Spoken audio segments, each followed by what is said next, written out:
আমাদের যখন মুক্তিযুদ্ধ হলো, তাই না? জি।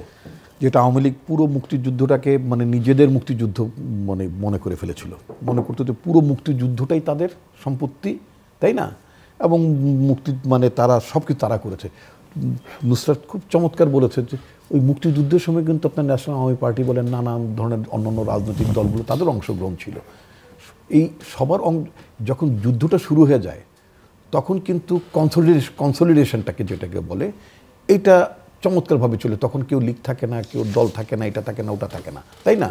তো এইবারও যখন আপনার এই যে 16টা বছর যাবৎ এই দেশের মানুষ যে স্বৈরাচারের বিরুদ্ধে সংগ্রাম করলো, ভোটের জন্য সংগ্রাম করলো, ভাতের জন্য সংগ্রাম করলো, দেশের সভরেন্টির জন্য সংগ্রাম করলো, দেশ বিরোধী চুক্তির বিরুদ্ধে সমালোচনা করলো, তার গণমাধ্যমের স্বাধীনতার জন্য সংগ্রাম করলো, মানবাধিকারের জন্য সংগ্রাম করলো, এই সংগ্রামটা তো এই যে এখন আমরা একটা আলোকিত রুমে একটা চমৎকার অনুষ্ঠান করছি। আর ডু ইউ থিঙ্ক যে আমি এইখানেই মানে হঠাৎ করে আসলাম আর হঠাৎ করে কি আমি মানে কথা শুরু করলাম? নিশ্চয়ই না। এটার জন্য একটা সাজসজ্জা, পরিচর্যা, একটা ব্যাকগ্রাউন্ড ছিল, তারপরে কিন্তু আমরা শুরু করতে পারলাম।